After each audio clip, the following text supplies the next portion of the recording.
Well,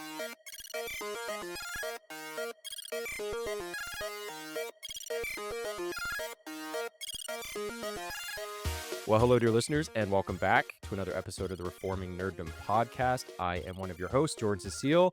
Today, I am joined by the one and only P. Nate, aka Pastor Nate, aka Nathaniel P. Wright. Nate, how are you doing? I'm doing great. Can't wait to do another recording here. This is actually a topic that's near and dear to my heart, so I'm looking forward to it. And it's nice to be recording again. I feel like we've done this few and far between in the summer. Yeah, the summer's been busy, but we're not joined by Mr. Ben Emery. He is still on his holidays before he is launching the school in the fall. So he's busy doing that, spending some time with the fam, which is great. But so we had to call in a ringer, the guy who at the end of the bench, and sometimes you just feel bad for him. So you want to make sure that you get him some playing time. So just so you get joined up one day. Yeah, that's right. We wanted to see him on the scorecard. So, but we are joined today by our good friend and colleague, Dr. Michael Thiessen. Reverend Doctor. Reverend Doctor. Oh, you're right. Reverend Doctor. Reverend Dr. Michael Thiessen of the Ezra Institute. Michael, welcome. How are you?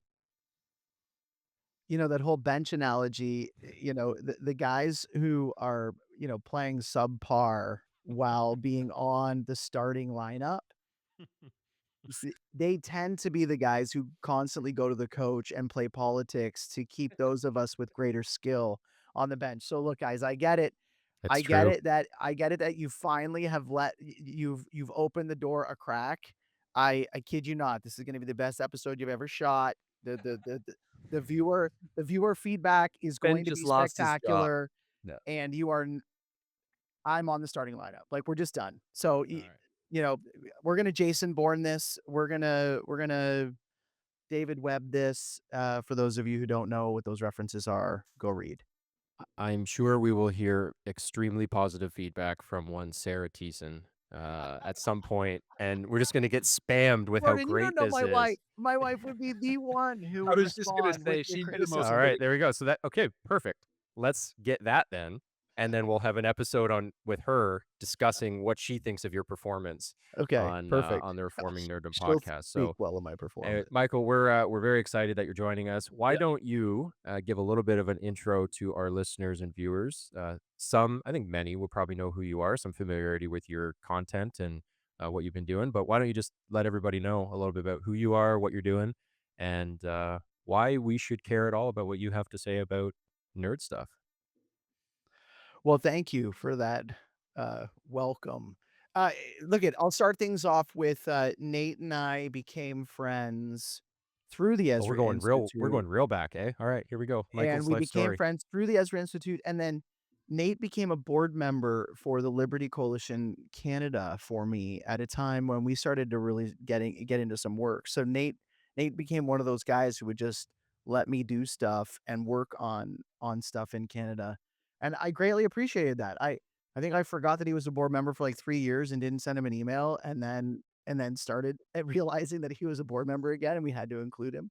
But so Nate and I, of course, have become good friends over that time and work for the Ezra Institute. So I'm the chief of operations here in the United States. My wife and I and our family moved to the U.S. about 3 years ago.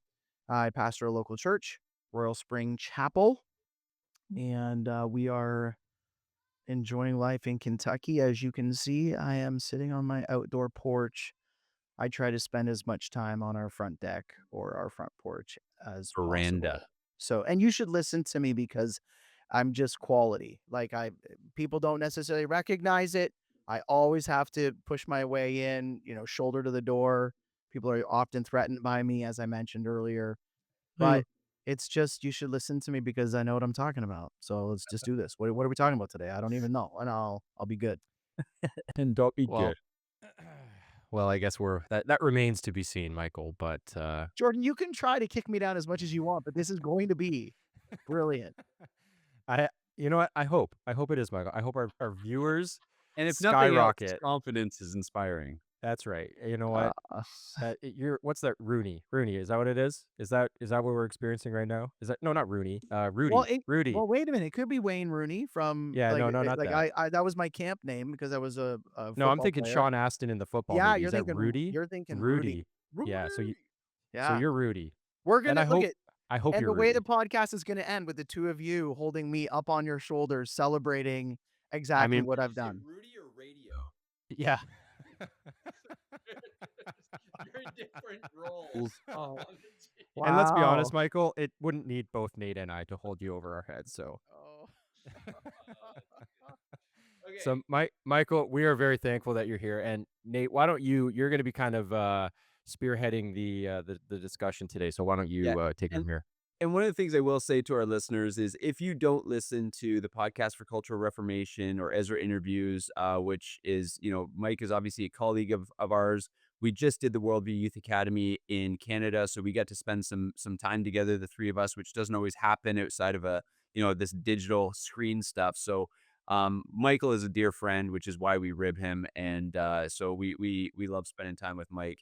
And it is long overdue for us having you on. I know that you can talk about a lot of different nerd things. Today, we're going to talk about board games, family board games. I know family is actually just on a more serious note.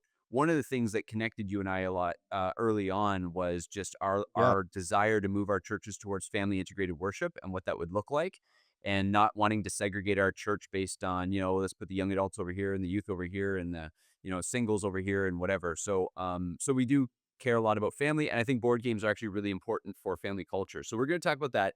But since this is the first time that you're on the show, we always ask a few questions to introduce our listeners to what kind of a nerd we're talking to. So I got some Oh. questions. You don't have to think too hard about it. It's just rapid fire. There's no wrong answers. There might be answers that invoke ridicule, but there are no wrong answers.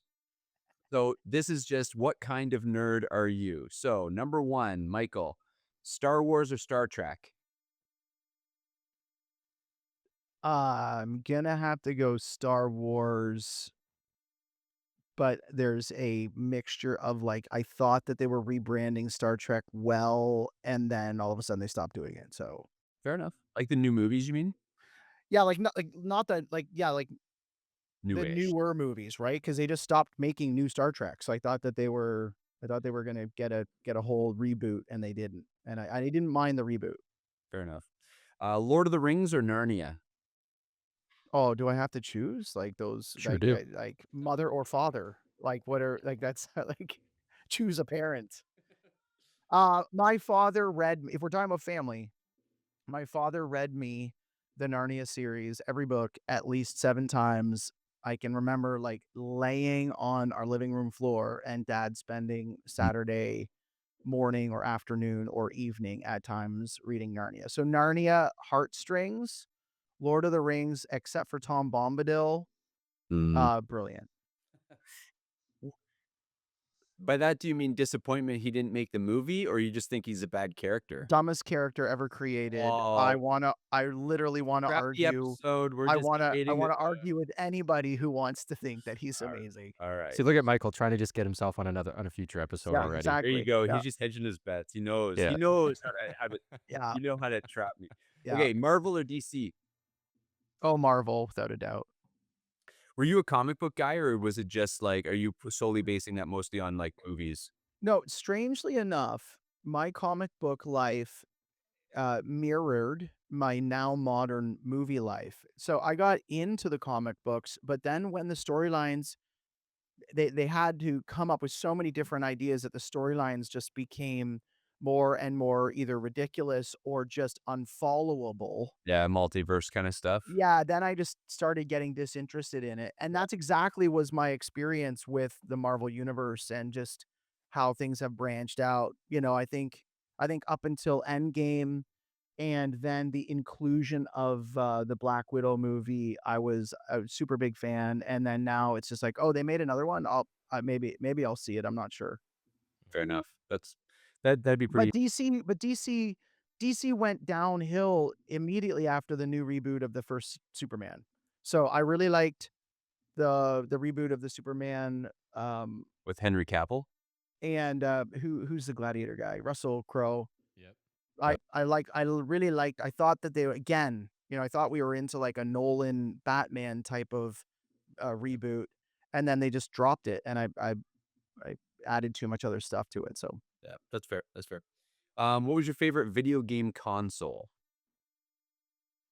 oh well, we've just gotten back into Tony Hawk Pro Skater as a church family right now. The idolatry began a few weeks ago with one of the men in our church buying a Nintendo Switch 2, which I've never played, but getting Tony Hawk Pro, Tony Hawk. So I would have to say Xbox 360 for Halo and PS2 or 4, whatever it was for Tony Hawk. Tony Hawk? Tony Hawk, man, that was when that game came out, I think that were you a big Tony Hawk guy, Jordan? Massive. Yeah. I've been extremely disappointed in the new one. Like they just remade 3 and like the remake of 3 and 4 that just came out, and I have it on my PS5 and I have played it for all but 5 minutes, and it's breaking my heart because I adore Tony Hawk. It's like So one of my favorite games of all time. so maybe you have to try it on the Nintendo Switch because apparently that's getting it's going through Yeah. our whole church. Like, Yeah, I mean, I've got the Switch too, which is like the one that to play it on. It's yeah. just I do game sharing with Nate Hartwig, who's friend of the show, who's been on a couple times, and he bought it on the PS5, and so I have it there.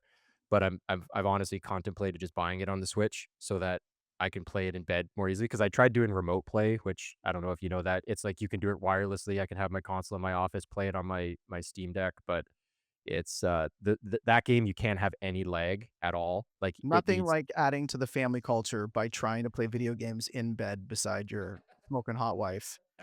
I bet you. Well, I bet you. you know what, Michael? We actually have played Mario Kart together in bed, and that Dude. is yeah, Hey, that's been we fun. we don't need to go any further. Yeah. Yeah, That's great. Should be That's playing great. on it. family integrated here, Michael. Remember, family integrated. Mario Kart leading right into Yeah. Twister. Yeah. Okay, we got Totally it. Yeah, fine with that's Mario right. Kart, but I want it nowhere near my bed. I wanna Yeah. play different games in bed.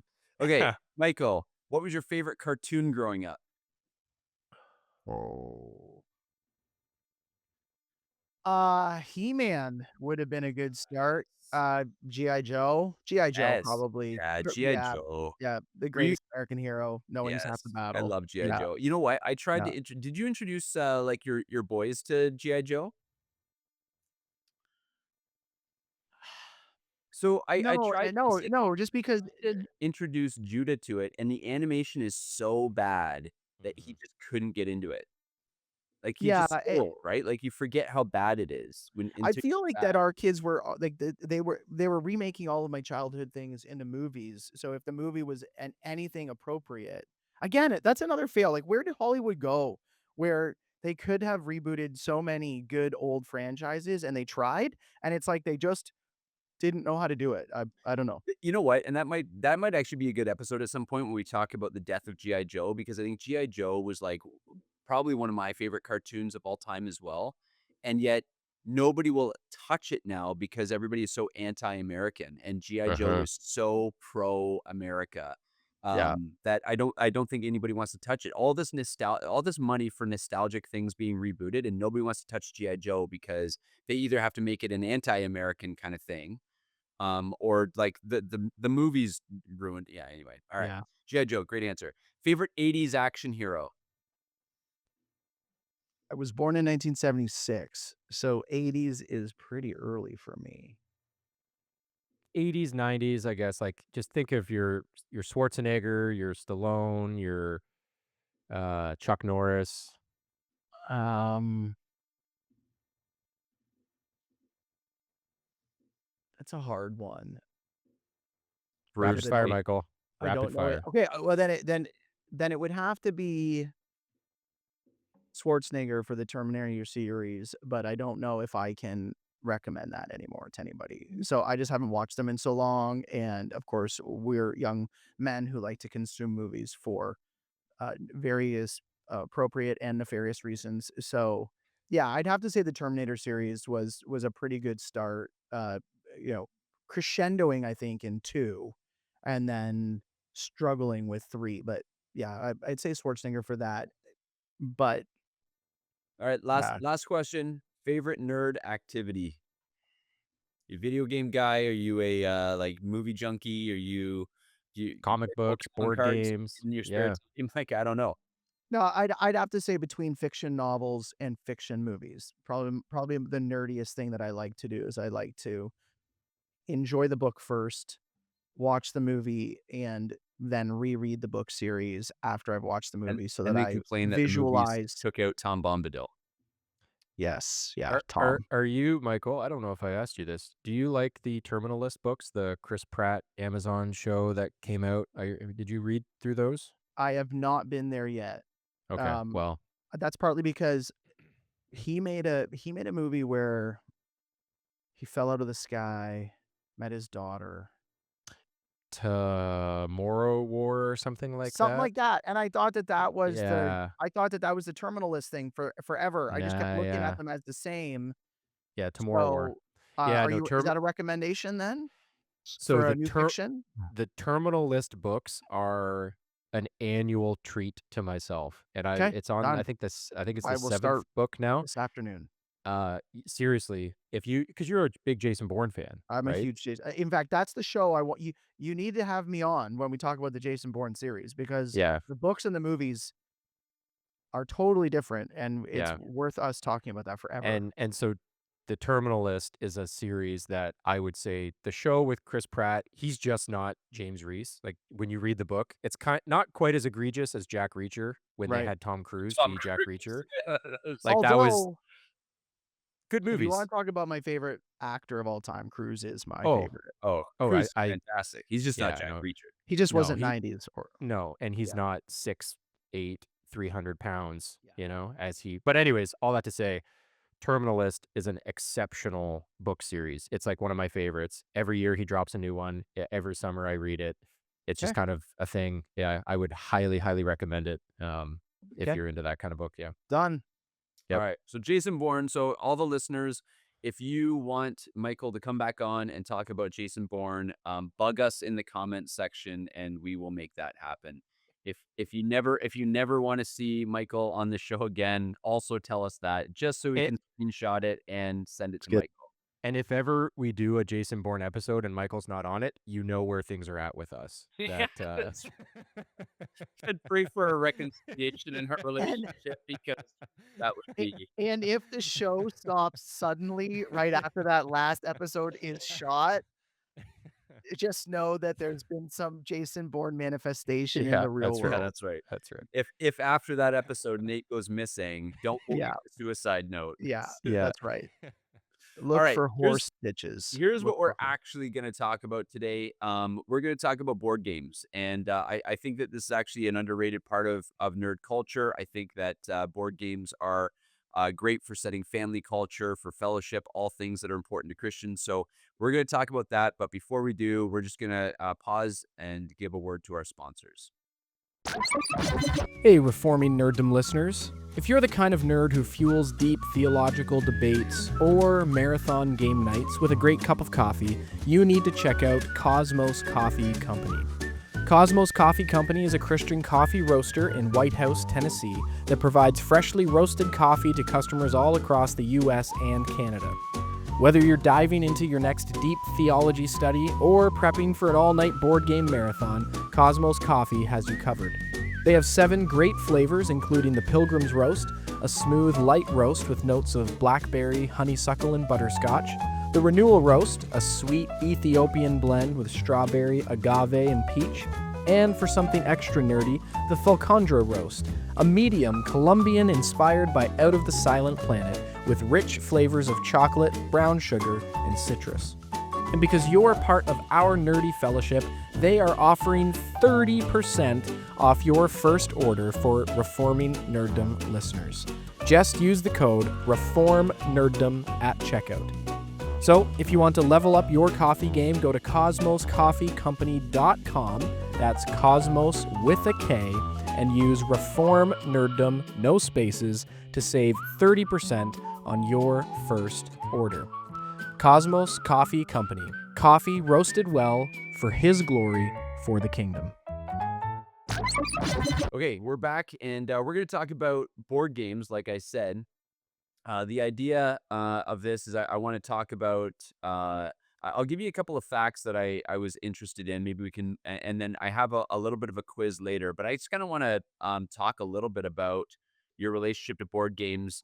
I would say all the families represented on this call are kind of close-knit families. We enjoy the company of our kids and our spouses. We try to prioritize family time. So like why don't we just start by, what are some of your favorite board games? What are some of the favorite games that you guys play with your families? Michael, what about you first? Anything come to mind? Yeah, the very first question that came into my mind is what is a board game? Like, are we like are we allowed to include table games that are table card driven games Yeah, now and absolutely. I'm all that thinking jazz? everything from Monopoly to Uno, right? Yeah, To, code names to yeah, Sushi Go. Like, what are the games that you guys play on family nights and you know how it is as a yeah. father, you just want to connect with your kids, but sometimes there's the awkwardness of sitting down and just going, so like, how are things going, Judah? Like, how is your, but around that table when the Uno cards are flying and you're making your kid pick up two, conversation happens and bonding happens. So anything, I do want to say that some of our worst family fights ever on the planet have happened around Mm. board games. So we can talk a little bit later about the what happens when we play these games.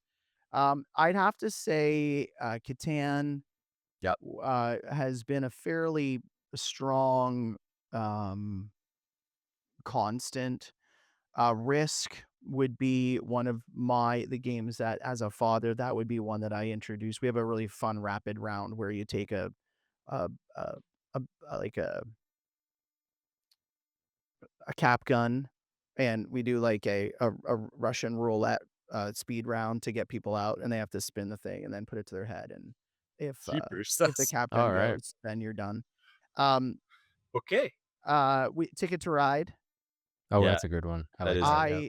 I particularly Codenames is Sarah's favorite by far, although she's not very good at it. We always, like, the boys always destroy the girls because Sarah does the classic she has the right answer immediately and then does the classic like talk your talk way out of herself the out right of it. Yeah. answer. It's painful and hilarious. Yeah. I'd say, Space Realms is one of those tabletop games I that don't is a know that. card game. It's okay. Really fun card game. And then I would say that my all-time favorite, which we tend to play in bigger groups rather than just with the family, is Avalon slash Oh. Resistance. However, Yes. either framing one of those two, it actually used to be an Ezra Institute tradition To play for some of Avalon? the older for some of the when we did, like, the college Yeah, yeah. age, and we're gonna be bringing that back. I know you and I are gonna talk about that, where we did that, but I just it 3 a.m. too many times for me playing Avalon with college students was just a day 3, I would just then wanna murder everybody. So, So I love the game Avalon. I think it's fantastic that it's one of those games where if everybody around the table is into it, there yes, isn't a better game. But if there's yes, one person who's not into it, it ruins it for everybody. Like you need people who are dedicated to the game and who are willing to go all in. and I learned how to play it up at a camp when we only had a deck of cards, so I didn't actually know that it was a game that actually existed on the earth Okay. until after we had been playing it for 2 years, and then I happened to forget the rules and look to see if I Googled it. I'm like, "Oh, there's a whole kit to this." But we actually learned how to play it with playing cards, Okay. and you would in setting the missions were completely the narrator's job, and so you could make any mission ever, and we would just use that as, like, a fantastic, hilarious storytelling time of at least 45 people getting murdered, and it was just awesome, and so, yeah, and then, of course, for card games, classic President, Hearts is my favorite, and then, Texas Hold'em is a family. There you go. Awesome. Yeah, I Yeah. like this.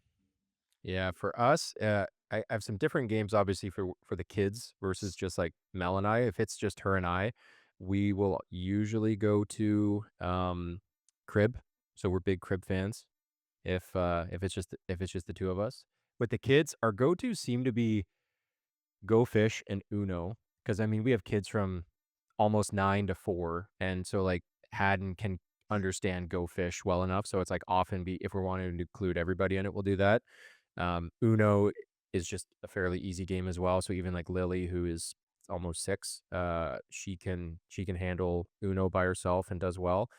But then there's another game that we play quite a bit, Mancala. Do you guys know Mancala? Or I don't know if that's how you pronounce it. It's like a wooden board with kind of like little circular divots in it, and with like an end piece, and you have these little pearls that go in, and you have to like move them around the board and try to get them in your basket. And whoever at the end of it, once it's cleared out, and you have the most kind of these pearly little things in your basket. So it's like a really old game, but it's really simple, and but there's some strategy to it. So we play that with the kids. Jordan, Uh, we literally learned how to play that in Mozambique, Africa, oh yeah? with tree seeds, Oh, and you would either draw the board in the sand if you didn't yeah, have yeah, one, yeah, or they would take these like, I'd say 3-inch wide branches. They'd cut it off and then cut it in half, then cut the then make the divots out of the board. yeah, yeah, That is an amazing game. Like, that is yeah, hours and hours and hours of math and fun. And by the way, if you're homeschooling, that's actually just great math work, yeah. Because you have to without go anybody through and knowing like about it. count it out But I and didn't know move it it around. again. I learned that in Mozambique sitting with like, underneath a tree, and I didn't know it Huh. existed in the real world. We came back, and so we've bought and purchased and lost all of those sets. But Oh yeah. yes, we'd bring it back. That's a great game. Yeah, Mancala, that's, a lot of Yeah. fun. And then another one that we really like with the kids, because they can most of them can play it, is Azul. You guys familiar with Azul? Yes. And it's I the I'm haven't one not. even where played it, but I've been recommended it several times for the family. yeah, very good. It's just like you have these little tiles, like inch by inch tiles, and they have different colors on them. And then what you have to do is there's like in the middle of the board, you can go and pick the colored tiles because you want to try to add a certain number of tiles to then move a piece onto your board. And if you, anyways, it's really good because it's just colors, and the kids can see, oh, I need 3 blue. Okay, cool. I'll go take these ones, like these 2 blues, put them over here. So, anyways, it's just like a fairly simple game. It's not super complicated, but it's if you want it to be complicated, which I like, it can be. And it's funny, Michael, when you say like competition in your family when you're playing games. I don't think Mel and I ever have the level of animosity towards one another outside of playing board games. Like it is palpable how competitive both of us are, and even when it's with the kids, there's just that like it's like haha yay, but there's just like that undertone of like I'm really upset. Like you want to get Mel mad, is if I don't like. It's funny in Azul. She's like, "Why'd you have to do that?" It's like, "Well, because I want to win." Yeah, but like, why'd you have to do that? And she get like just like legitimately gets upset with me when I do a thing to like to win. She's like, well, you didn't have to do that. You could have done this other thing. It's like, yeah, but I want to beat you. And so it's just you want to see Mel mad. It's play a board game. It's hilarious So, how by the way, azul just is the Portuguese word for blue. Just oh so I hope it has a lot of the blue color in the board it game. it does have blue. Anyways, it's yeah, that's a really fun game. But I would say like for Adu. me anyways, and a bunch of the other games, code names. I mean, Nate, we played that how many times when we were away with a few different families at NBC this summer? Like every night we played code names because it's just such a great friend party game. Like we had a blast. Like it was so silly, and it was a lot of fun. But yeah, Ticket to Ride. Risk is one of those that really test friendships, and I like that.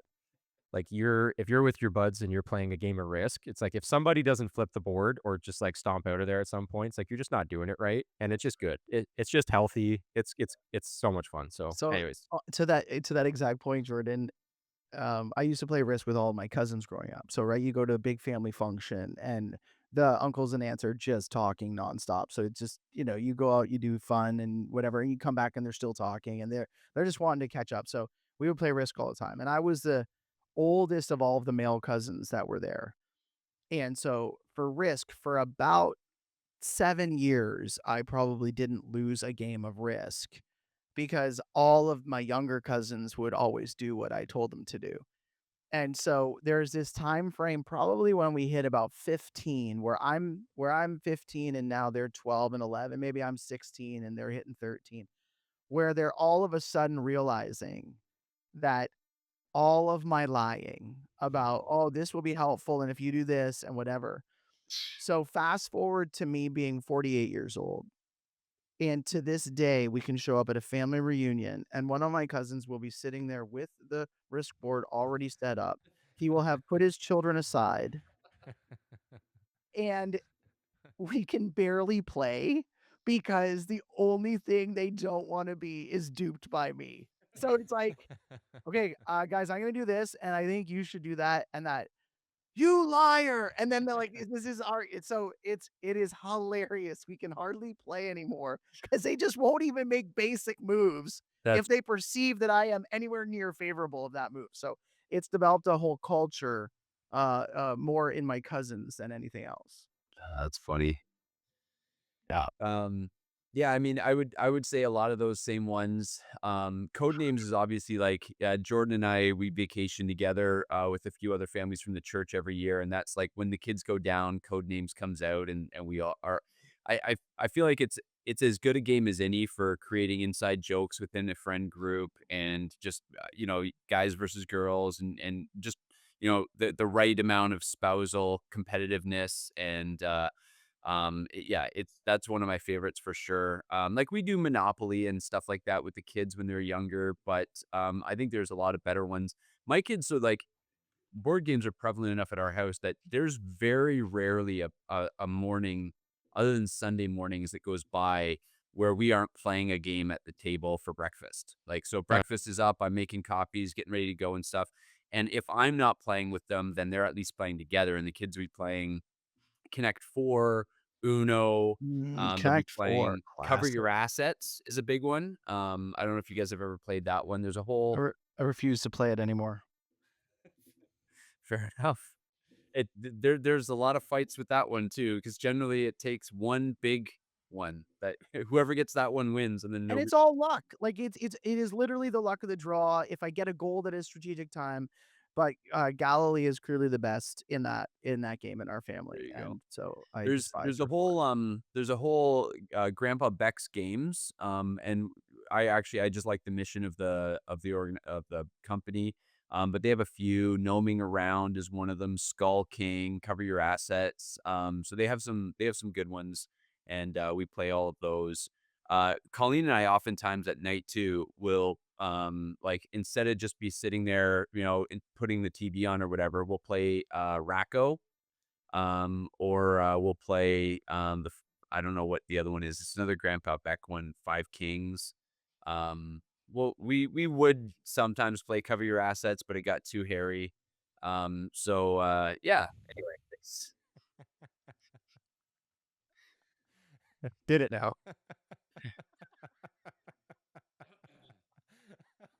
I had choice of words. So Yeah. Okay. anyway, Moving on. You guys keep talking about the board games you play with your wives at night. It's like, guys, there are other types of board games that you play with your wife at night. This is a family rated show. Easy. Yeah. we don't tell us about those ones, Michael. Yeah.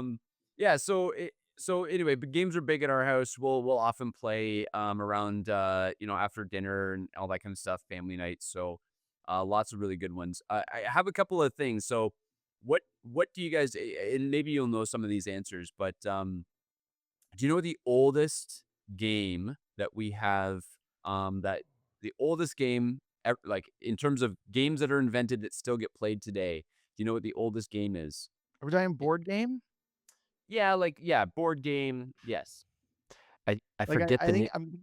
I think it's gonna have to come from the Hasbro family. That would be my guess, No, but no, it's Oh, I'm like talking it's ancient. yeah, yeah. Uh, What's the one in like the China one with the different colored marble things? oh, What's that? Chinese checkers? Is that So it? backgammon dates all the way back to Mesopotamia, about 3000 BC. Wow, Okay. Crazy. backgammon. That's a How Do either of classic. you play the game Go? Yes, okay. but Yes, that is I haven't played it, but I know that game that you're talking about. That's Yes. again, that dates back to about 500 BC in China, and it's still Yes. ranked in the top three most strategic games. Top three most popular strategic games out there right now. Yeah, that's very like an interesting. incredibly difficult game to play and In- master. Interesting little like thing about that. It wasn't until 2022 that computers could Mhm. beat the best human players of Go. That's how strategic and complicated it is. Isn't that Yeah. interesting? Do you Uh, have in there, like, when chess was created? Is that like a did you have that in front of you when I you're do have that in front of me. Where did oh, I just moved my yeah, here we go. So, oh whoops. Yeah, so chess was created in the 5th century in India, didn't hit Europe until about 1000 AD, but 500 AD is when chess came out. I'll be honest, that is a thing in life that is on my bucket list to become a competent chess player. And it's just like I don't know why, but when I hear people say they have their score and their ranking, and then you watch them play and they're, I mean, at our Worldview thing, which I'm wearing the shirt for, by the way. Yep, Um, looking good. watching Oliver, one of our mentors, like challenge kids, and he gave himself like 30 seconds, and they could have like 2 or 3 minutes. And watching him go, I was like, dang it, It was pretty I want impressive. I wanna be able to, I don't know what you're doing, and, like, I know there's all the like, there's obviously so much chess strategy, it's crazy, but Yeah. that is a thing in life. I would like to be able to be a competent chess player. Are you a chess player, Michael? I was a chess player.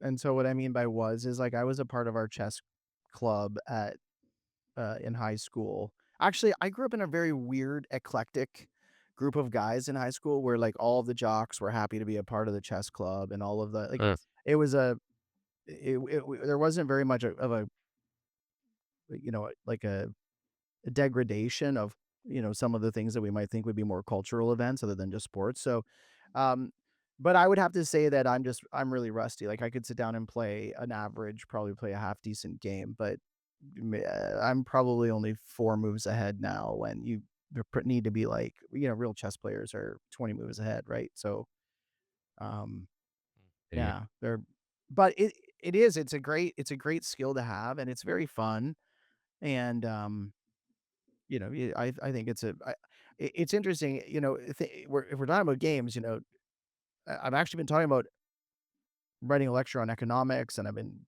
teaching at the church about not stealing, and, like, competition is an actual thing that needs to be learned. Strategizing to win ethically is actually a thing that you have to strategize to learn. Like mm, you know, anybody can win a chess game by smashing all the pieces and punching the other person in the face, but they actually didn't win. Um, Right. so handling competition and developing a strategic mind are actually often done through games and through types of sports. And I'm Well, you're talking about like some of the games that are good for reading and stuff like that, and all of us are also homeschooling families, and so there are things like Scrabble and some of these games are actually really great.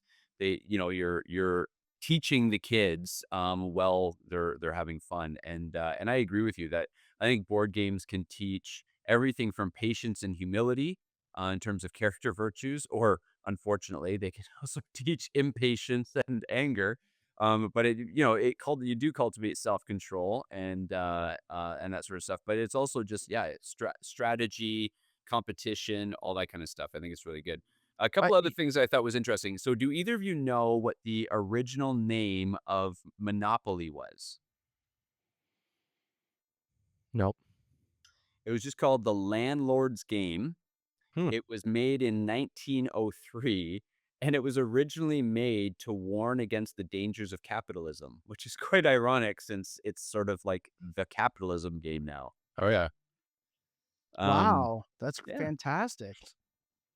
I So, wonder which commie put that out. here's so Scrabble. I mentioned Scrabble. This is actually one of my favorites. I just don't have anybody who plays with me anymore. But I love Scrabble. It was invented in 1938 during the Great Depression. That makes a lot of sense for that game. Yeah. Um, so Sorry, it's your favorite game. It's my least favorite. Scrabble. Bananagrams and Scrabble have to be my most I hate those games with a passion. And only Why? because I'm not fast enough and I'm not smart enough and I want to make big words and I hate it when people beat me with like the word fix or something like that. That's fair. So, yeah, Fair. There's a lot of strategy to the game. So Michael, you mentioned Settlers of Catan. Do you know what country that originated from or when it was made? Germany. Germany in 1995. Well done. Yeah. Either of you know what the very first trading card game was? Wasn't it? Was it the one that was made by Nintendo before it got into video game stuff, or because I know So they had a actually, trading. the first trading card game was Magic the Gathering, launched in 1993, but it was soon Oh, hmm. surpassed in Wow. terms of annual revenue by Pokemon, which came out 3 years later in 1996, originating. Ooh, yeah, Pokemon would have been yeah, that should have been my answer. and Uh, and 52 billion cards printed for Pokemon since 1993. Isn't that crazy? that is crazy. What would you guys say is the highest grossing game, tabletop game of all time?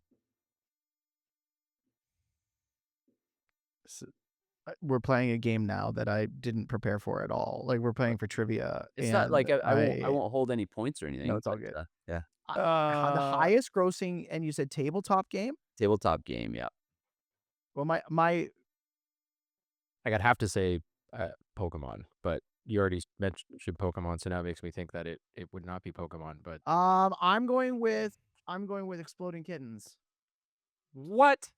It's yeah, that actually that answer shocks me because but it's Monopoly. oh, Oh, Monopoly okay, but ma that ma has that's a board game. well, Like, there's a okay, it's not okay, that's fine. but it yeah, is. Yeah, yeah, okay.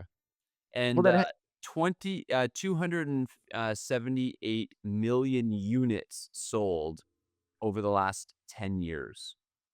People That's are crazy. still buying Monopoly that People are much. still buying Monopoly. I was That's shocked by that. I haven't played. I would think that that's a fairly significant, that's a result of their significant partnership with McDonald's. I don't know if McDonald's is still doing McDonald's Monopoly, but, like, I think you're they are. Oh literally yeah, yeah, yeah, so, they like, are. every year you're just and they're rebranding well, right? Like, there's, Monopoly for Yeah, their everything merchandising. now, Yeah, their third you party know? stuff is like Harry Potter Monopoly, Lego Yeah, Monopoly, everything right. Monopoly. Well, Oh yeah. that's it. Yeah, Like, I think we have 4 versions of Monopoly because we have, like, Ninja Turtles Monopoly and Marvel and whatever else, Yep. so, yeah, yeah. Yep. point. Wow. I'm a Um, go ahead. I'm a purist on that.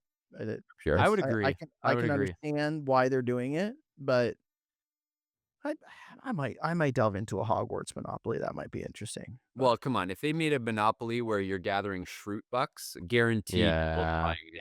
Dang it. That's true. That's true. that's yeah. Wow. Did you just The come up with an idea that Hasbro or are they already there? I don't know, somebody Dude, should Google that, it might be write that $1 trillion down, idea. Yeah, delete it from the scenes so that there's nobody out there no gonna steal that competition. idea from you and copyright it. Yeah. Wow. There Um, is the Office Monopoly. You're saying that. All yeah, right. I wonder if there must be something to do with Shroot Bucks in the, Office Monopoly, but, If there's um not, that was a classic disappointment. That's like what some of the Hollywood remakes. yeah, totally.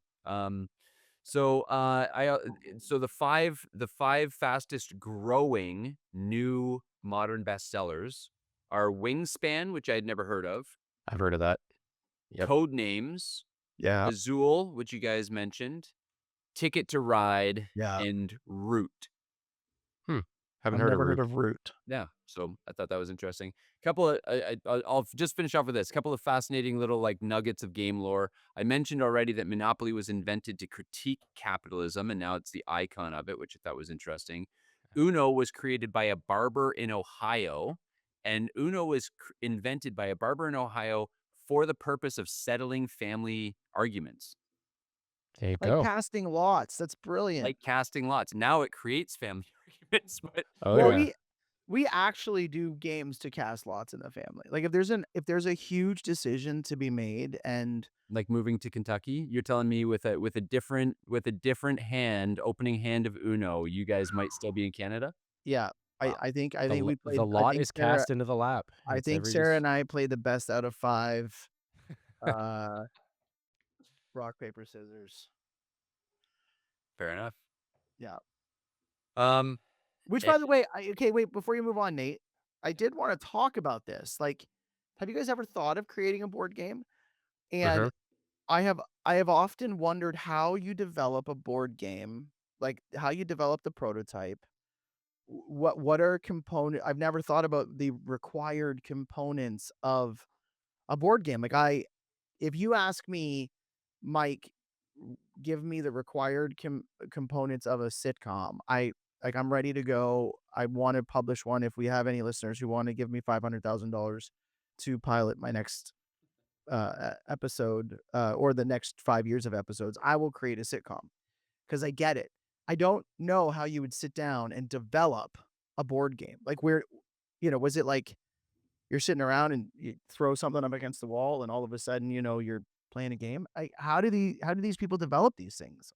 You have to, yeah, you have to just be a gamer and understand mechanics and implications and types of games. Like, what do you like with dice? Do you like with cards? Do you like with figurines? Do you want a board? Like, I think there's just you have to live it. Like, I don't think somebody, not often, it's somebody who just happens across a good game. Like, it's somebody who is steeped in gaming and is just like they know what they like. Because I have a friend of Is mine. there a degree at like a college on developing board game The plots funny thing and is, like, there probably is somewhere, just like there probably is somewhere a course out there on Lego designers. Like, but seriously, like, there might actually be something like that because that actually can be a career for somebody.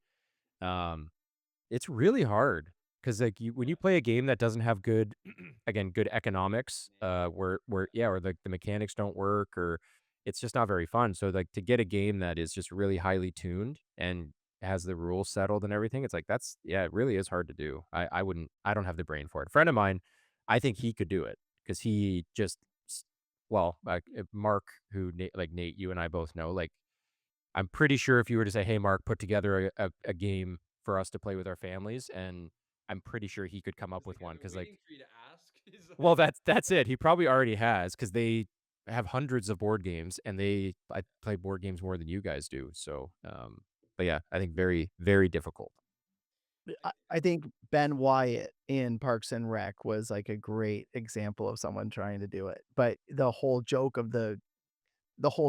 was that he was such a Couldn't gamer. It do was it. so Yeah. complex, nobody Yeah. could get it. Yes, yeah, It, yeah, it's either that or it's so simple, like a jump to conclusions, Matt. That anybody? Oh, yeah, serious? Yeah. Yeah. yeah. Yeah. I that actually brings out like an interesting like one of my favorite kinds of games. And I don't know, Michael, you didn't mention any of these. I mean, we mentioned Pokemon just as a sort of cultural phenomenon, but whether you think of like Pokemon, we've talked about this Star Wars Unlimited game that we're playing with our kids, which is sort of like a deck building. Magic the Gathering was the first one of it. Like, have you ever got into any like deck building kind of games? Right? There's like Yu-Gi-Oh and I don't know what else. There's Would Seven Wonders yeah, play into that category or yeah, whatever? that kind of stuff. Um, get into would not be the right word. I've tried a number of those. Um, and probably just lost attention with them. They're probably a little bit too invested for me. I don't know. Where were you going with that question? Well, just kind of talking about the different kinds of so like there are some games I think one of the reasons why those deck building games get so popular is because putting a deck together is something you can kind of do on your own. Whereas most of the games that we've been talking about, because we're talking about even making family culture things that bring people together as opposed to isolate them and kind of figuring things out because like things like Magic the Gathering and Pokemon and stuff. People who really enjoy those games almost enjoy the deck building aspect of it more than they enjoy the actual playing of it. So I just think that's an interesting thing to think about when we're all talking about games that bring the family together. Well, I think that Space Realms is like that. I'm pretty sure. I'm pretty sure that Space Realms is like that, and I've quite enjoyed that. And because even while you're interacting with people, you're trying to think 9 moves ahead of what I'm gathering and then what I'm discarding and whatnot. So yeah, Space Realms would be something that I would say would have been something that we enjoy, but I didn't enjoy that until the boys were older. Right. Yeah. Fair enough. And again, board games don't bring our family together. They just bring our family into great anima.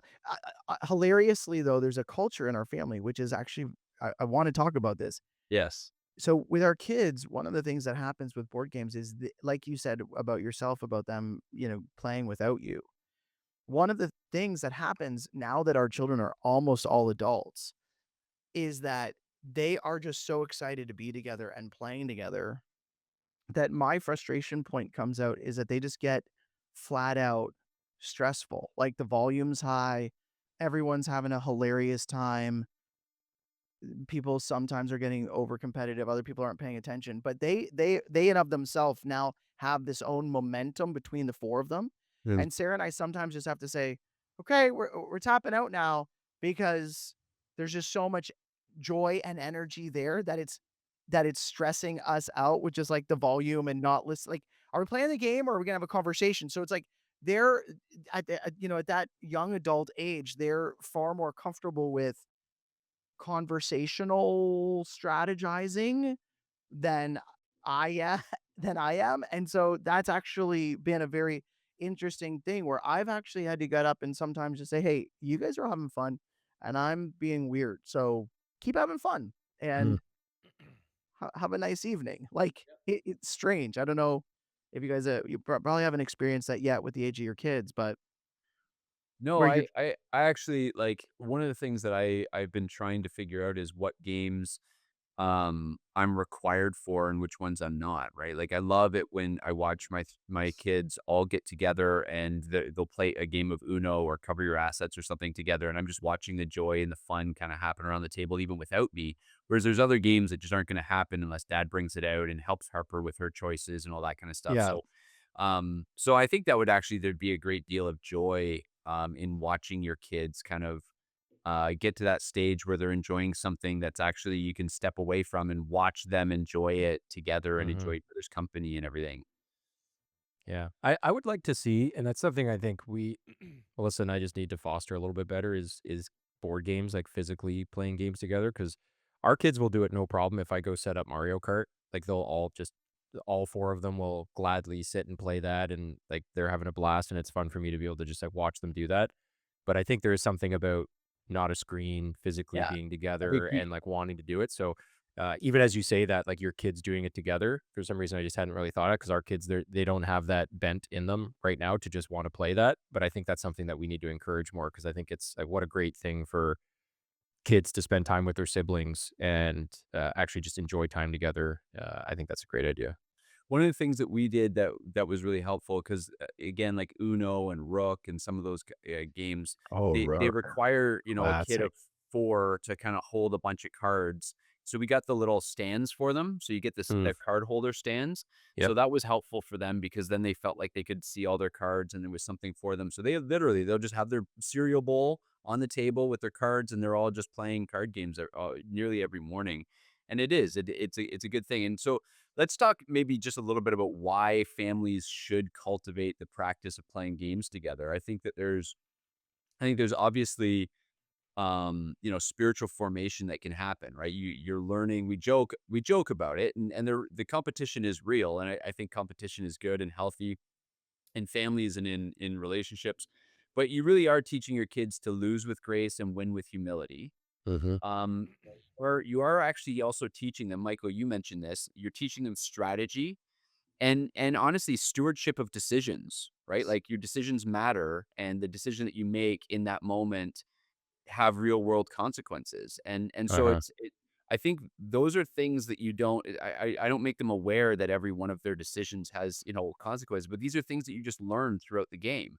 No, you can't redo that. Yes, that was the wrong move. You should have done this, but you're teaching them, Card laid, card played. it's Yep. absolutely. Yeah, and you're training your kids on logic and patience and even emotional restraint, right? I just had a conversation with my daughter this morning. She was playing cover your assets with the other two, and she kind of convinced Harper to steal one of Judah's assets instead of hers, and Judah got all upset and kind of freaked out and didn't want to play anymore. And part of it was like he felt like it was 1-on-2, which isn't fair. And Harper and Quinn just knows she can manipulate her little sister and she could do that. And so Hmm. I had to have this conversation with Quinn where I'm just like, if you go all out in every game, you're going to crush the other two every single time. Like, do you want them to keep playing with you? And it was even this moment where she was just like, it dawned on her, like, when you play with us, you don't always try to win. And she's like, no, like not always. I'm trying to let you guys have fun, and the responsibility of being the older sibling. And if you like doing this with your siblings, then make them have a good time as well. Like there's just so many little things that that become lessons when your kids are playing games together. The one that comes to mind when you say that, because I hate it, is like when you're playing a game like Uno, so much of it is dependent on like chance, right? Obviously, it's not chance, but it's luck. The draw comes and it's like, and so even with the kids, like that often comes up where they're just upset because like they've got that one card left and then they can't play and then they have to keep drawing because the person after or before them is like go pick up your Knows four what and it's color they have or right, whatever. and it's just like all these different things and it's like it's actually a great lesson and a reminder where it's like you know what sometimes it's not like a negative consequence or an outcome is not because you did something. It is just be like sometimes God, for whatever reason, that's just gonna happen. And like sometimes that's gonna happen with your car. You maybe weren't driving recklessly and a deer runs into your car. And it's like, well, that sucks. And you just like you have to deal with that. And so that's like a thing that often comes up with the kids where it's like you didn't even do something wrong.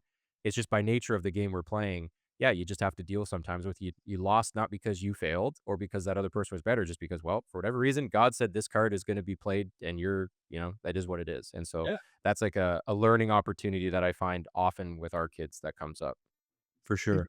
it's interesting. I'm just typing in like all of the words that I'm thinking about. Jordan, on that point that you just made, I think within the church, um, businessmen understanding that risk is acceptable, but risk has consequences is a tremendously valuable lesson to learn. Like so often we over spiritualize everything. I did this and then this happened. And on on on one hand you go, well, you planned well and you just had a rough like the circumstances changed and now you've learned how to do that. If you're going to build something, you should build 100 of them rather than building one because if you just try to build one, your chances of success are minimal. And if you build 100, then the chances of you having success on 85 of them and messing up on 15 of them, right? So there are all of these lessons. Like, and interestingly enough, it's partly just because I'm developing a lecture on work and again the concept of honesty and not thievery in culture is like you are learning competition, discernment, like discernment on just how to navigate the game, but also discernment about what games to play. Like Yeah. we didn't really even get into like what's Nintendo addiction, what's having too many games in your life where it's like, hey, yeah, get outside and go to work. Yeah, we're not doing any more board games. Go to work. Yeah. Screen addiction is a major problem right now. So then, like even I think somebody gave us the game Seven Wonders, and I looked at it, and this is given to my 12-year-old son at the time, and it's like there's some pretty hot chicks dressed really scantily. So like had to literally go through the cards and put some like masking tape over Clothe the the women what more modestly, right, yeah, like over one of the characters. So drawing like little shawls on. like, do I play Dungeons and Dragons or I don't play? What are role playing games and what's the limits there? So like you're learning competition, you're learning discernment in so many areas. You're learning strategy, you're learning self control. Which, by the way, just full disclosure, the self control one, like that's deeply connected to your identity. I struggle to lose because losers are losers. And so, like, one of one of the biggest downfalls of my life is that my identity is so closely attached to winning everything that I literally on a daily basis am like, how do I navigate losing Mm. if I do, right? So self-control is a big one. And then how to economize, how to like actually do math and all of those types of things.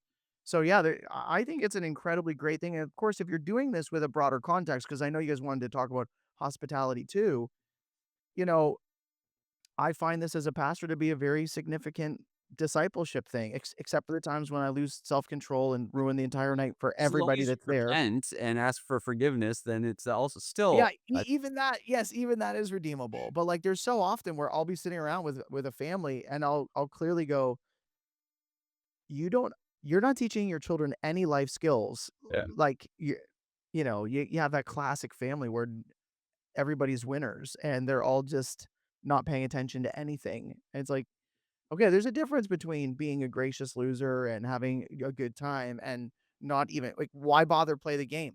Like if we're not gonna play cornhole for the sake of any type of competition, what like let's just sit around. Let's do that. So I think it teaches a lot. It's a great opportunity. And the more and more I think about it, the more I would say that if it's lacking in family life, sports, games, that type of thing, uh, you're probably gonna have some kids who are struggling with discernment and things like that when they grow up, discernment and identity. And you brought up a good point in terms of hospitality, and you mentioned like as a pastor, one of the things that I've been thankful for as we have games that are kind of fun to play, and we have games in the house, it actually makes hospitality a lot easier. If you like, not everybody connects, right? Like there are people in our church who I love dearly, but I don't connect with them all that well. Conversation does not flow. We don't have a whole lot of similar interests. And so I still want to pay attention to them. I still want to have them in my home, and it's so much easier to pull out a game that you guys can play together. And it's there are a lot of families that when we talk about having a church family culture of hospitality, that find that daunting. Well, we're not conversationalists. We're not outgoing. It's hard to have people in our house. It could be a very awkward night. Okay, get some board games. It's super easy. Like just play a couple of board games with people, and you can still have a whole lot of fun. And I think you'd be surprised when people's guards go down as they're figuring out what to trade in Settlers of Catan. That conversation flows a lot more easily. And even if it doesn't, you're focused on something, and you're still spending quality time with people.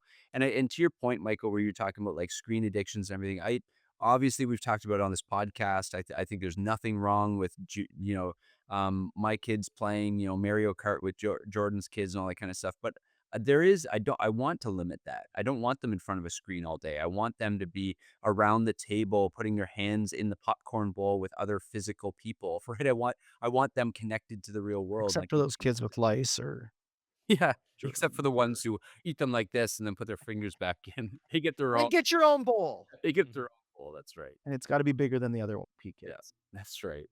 So, yeah, so I think so I guess, I know we have a hard stop today, so we won't get to the game that I put together where I was actually Well, how gonna long is the game gonna take? Oh, I've dude, come got on, 7 minutes fast round. Let's just do it. yeah, you wanna do a couple? Alright, this is And who really has a hard stop? Like, Jordan I literally does you know not. what? You I don't. do. I do. But I've Whatever. got I can go for about another 10 minutes before Yeah. I See, the actually hard have to stop's bounce. So if already you a soft spot. alright.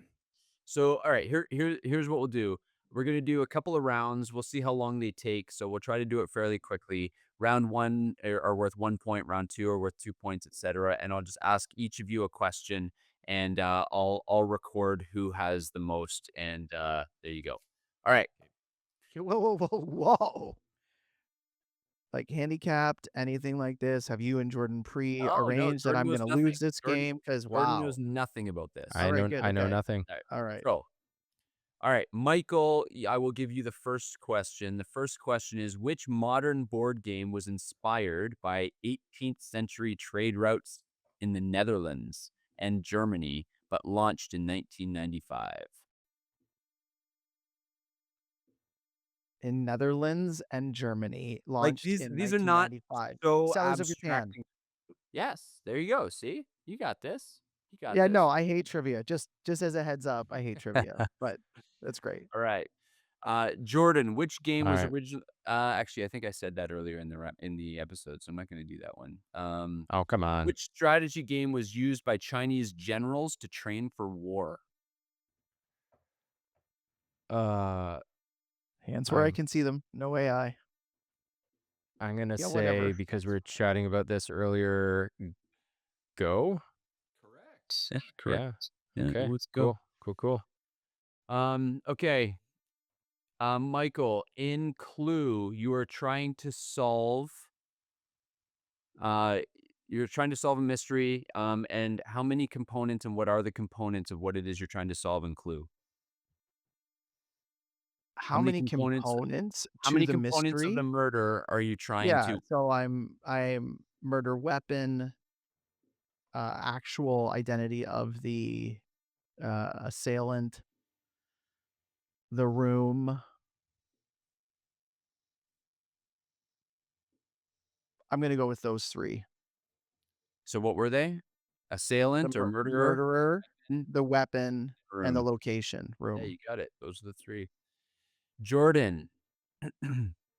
uh, this one seems a little easy, so that's fine. Um, Have to soft pad it for the co-host, eh? Yeah, yeah, that's yeah, right. but okay, so the only chess piece that can jump over other pieces. Oh, for heaven's I know. sakes. The spade, That's called the knight, The my knight, the friend. a knight. chess piece, Jordan. I felt like that was a softball, man. It's okay. It's all right. Look at Jordan. Look at The you're a good oh, guy. We yeah. So what do we the pawn, the rook, the queen, Yeah, there the you go. knight? Yeah. Oh, Yeah, the the knight. yeah, Yeah, the yeah, yeah, horse. The yeah, Michael, horse too. yeah, Yeah. yeah. Two how forward, one to the right or left. Yes, yes, yes, yes. Oh so wow, this now I'm Michael, this one's embarrassed. this one's your easy one. But Oh, now maybe there's Jordan's was. now there's pressure. How much money do you get for passing go in Monopoly? $200. Well played. Well Mm. played. Um Jordan,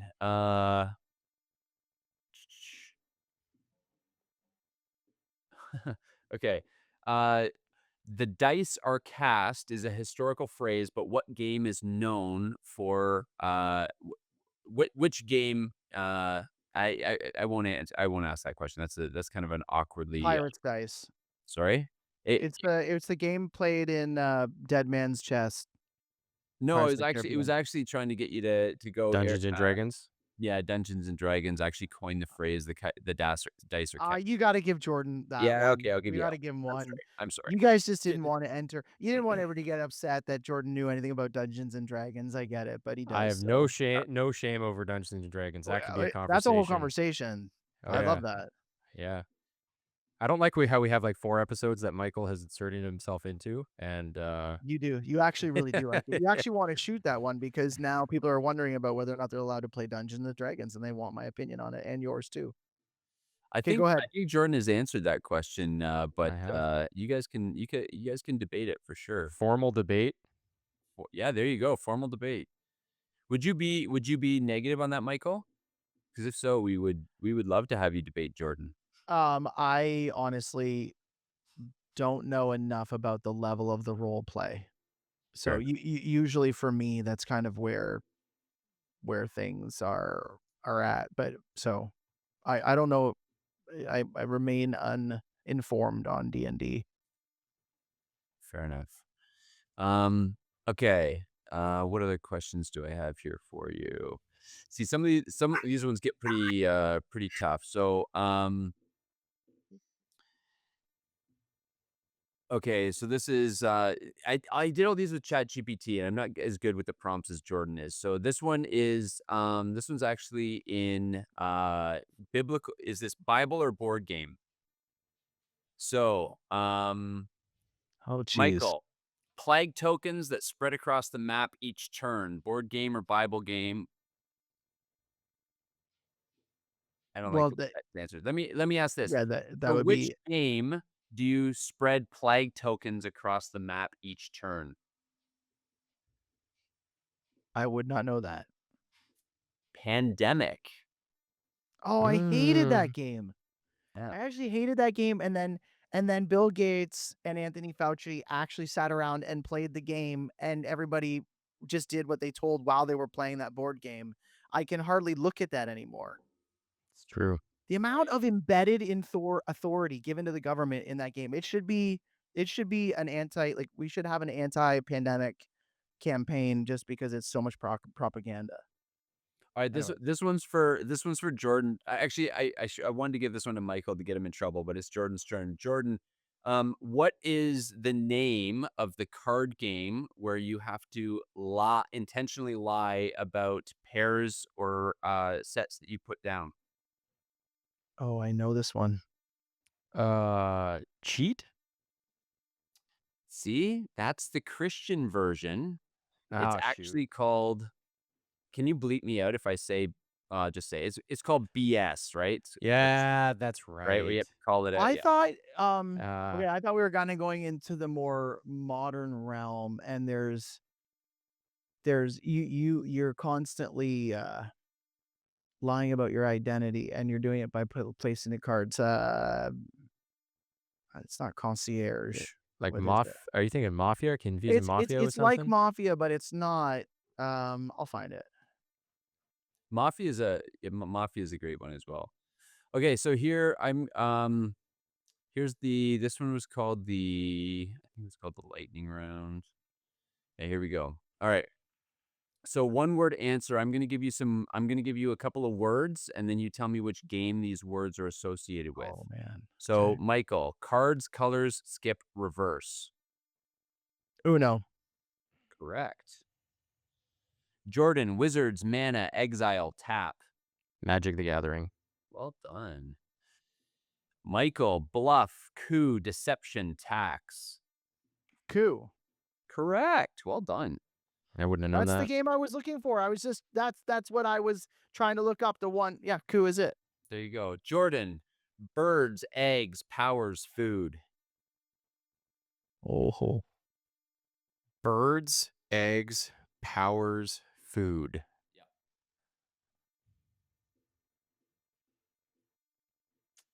I'm just gonna because you mentioned earlier that wings. Wingspan. Wingspan. Yeah, Okay. wingspan.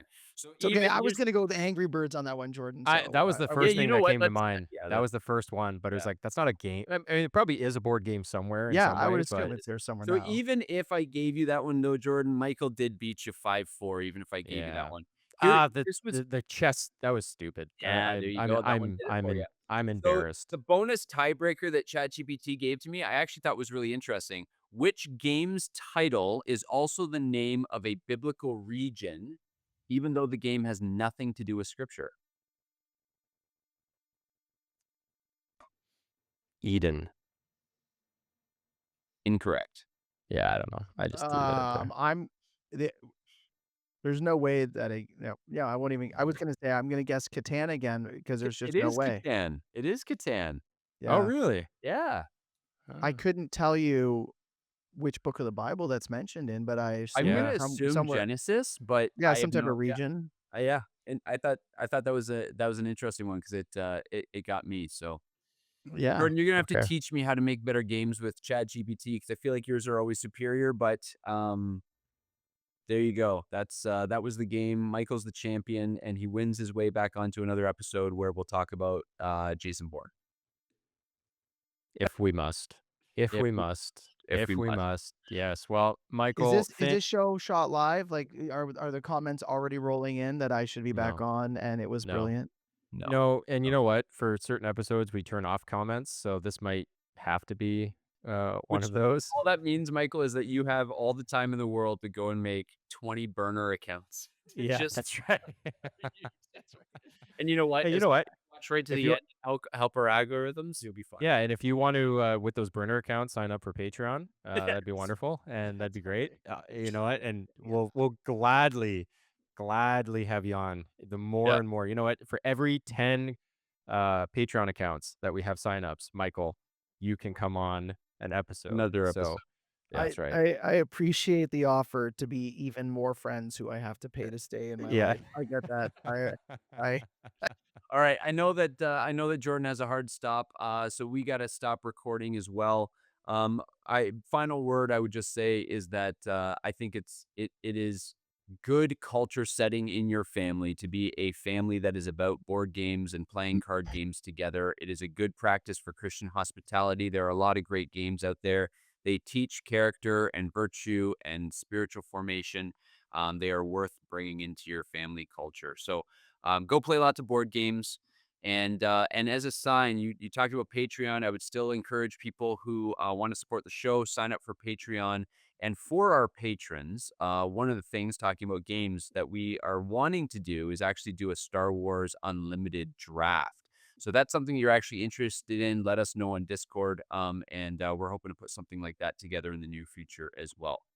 Um, Jordan, any other announcements or anything else that we have to say before we sign off? Nope. Mike Thiessen's Nope. going to be coming back on for 5 bonus episodes. One about Harry Potter, one about Okay, Jason you know what? Bourne, The Harry Potter one, we do not talk about Harry Potter enough, and my oldest one. And daughter's that's reading it. I can't indulge No, dang it. Jordan's desire to talk Harry Potter enough. So you need Michael for that one. Yeah. We could go a whole Hunger Games episode, You know what? totalitarianism, Uh, you know. Hey, you know what? And I'm gonna just I'm You know gonna what that look binge. I'm is? gonna binge through the one that you recommended, Jordan, and then I'm back on for that one. Terminal. and the thing is, like the Terminalist. Terminalist, yeah. I mean, Nate has not read it. Ben has not read it. I will be done He it. says with such disdain. So for all of our viewers who are watching this on YouTube instead of listening to the show on your favorite podcast catcher, the look you're seeing in Jordan right now is the realization of how much he needs Michael in his life.